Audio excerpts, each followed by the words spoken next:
quando nós estudamos a aritmética, hoje em dia como nós já nos acostumamos a fazer problemas de uma forma bastante direta, acostumamos com a mecânica de alguns cálculos básicos ali, das operações matemáticas, nós acabamos por, às vezes, não meditar muito, não nos aprofundarmos muito no porquê dos nomes, tá? Porquê dos nomes da aritmética. Eu diria até mesmo que para uma criança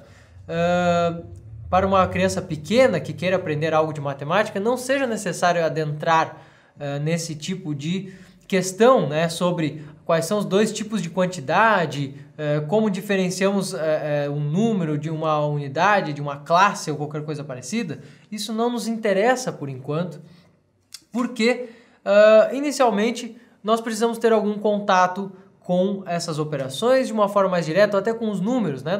Nós precisamos primeiro saber dizer o nome dos números, e isso aqui fez parte do primeiro conhecimento de aritmética, né? Na verdade, o primeiro conhecimento de aritmética do passado consistia justamente em ensinar para as crianças, isso, claro, quando nós falamos da educação infantil, consistia justamente em dizer os números.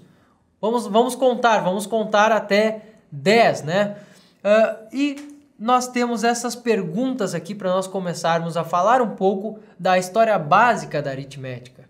Então, a minha intenção hoje, aqui nesta aula, é de fazer com que vocês entendam a importância da história da matemática e já leiam a história da matemática, caso queiram se aprofundar nesse assunto, mas já leiam a história da matemática procurando compreender certas questões, procurando compreender certos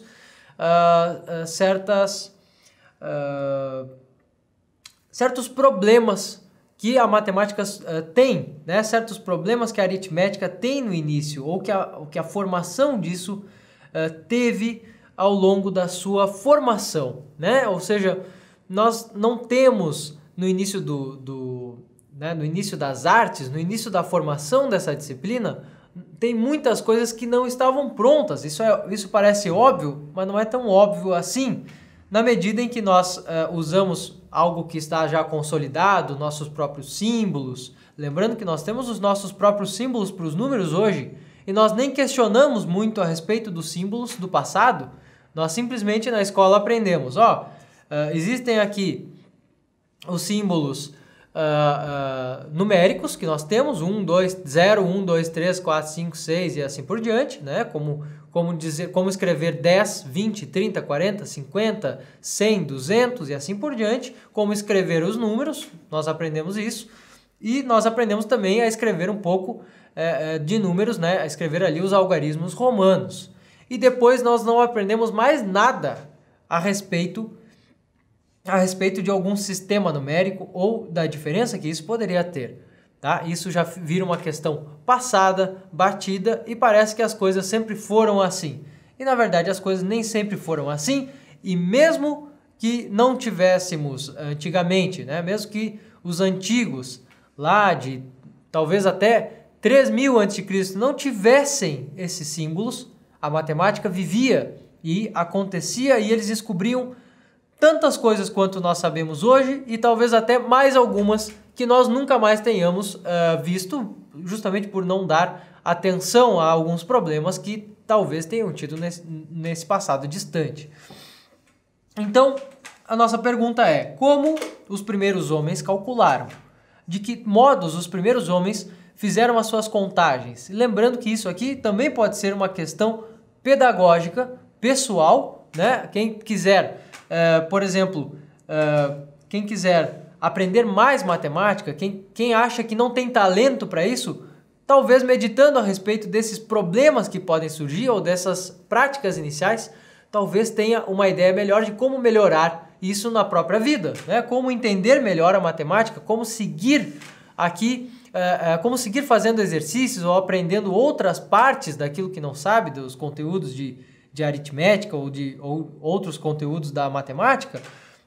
Talvez tenha relacione isso que nós estamos aprendendo aqui e esse início da matemática às práticas que não segue, né? Então talvez aprenda a se relacionar melhor com os números, entender melhor os números entender melhor as potências desses números, isso que nós estamos estudando aqui, e talvez desenvolva até algum certo talento. Por isso é importante nós relembrarmos a história da matemática, que na verdade não está morta, né? Ou seja, esses elementos, isso que nós vimos da história da matemática, não está morto, né? Nada disso está morto, pelo contrário, isto tudo ainda permeia a nossa vida, né? Ou seja, a realidade que nós estudamos no passado ainda pode ser estudada hoje e do modo como se estudava no passado. E é um outro tipo de estudo, às vezes. Nós vamos entender melhor isso aqui ao longo da aula. E como eu falei na aula passada, eu dei bastante ênfase, hoje nós vamos ter uma noção melhor do quanto a escrita dos números, vejam bem, o quanto escrever os símbolos numéricos, o modo de escrever as coisas da matemática, as operações, o modo de escrever os números influencia e muda a nossa capacidade de compreensão da matemática. Certo? Muitas vezes nós não compreendemos bem a matemática porque não sabemos utilizar os nossos símbolos que nós temos da melhor forma correta, ou não entendemos que o nosso problema é com a compreensão dos símbolos. Muita gente sente, eu vou dar aqui um exemplo, muita gente sente dificuldade quando nós aprendemos símbolos novos na matemática. Então nós aprendemos, por exemplo, os símbolos dos logaritmos. Quando nós aprendemos os símbolos dos logaritmos, quando nós aprendemos, por exemplo, o símbolo de um fatorial, isto impressiona, certo? É um número com mais alguma coisa ao lado, com mais um símbolozinho ou uma forma ali estranha ao lado, ou uma forma que nós conhecíamos da gramática, de repente ao lado dos números. Nossa, isso aqui deve ser algo absolutamente diferente, não vou alcançar esse tipo de coisa. Eu posso estender essa ideia até, por exemplo, para somatórias, para séries, né? Depois vai aparecer o cálculo integral, diferencial, e ali o aparato simbólico que será usado talvez seja uma das coisas mais difíceis, mais complexas para os estudantes.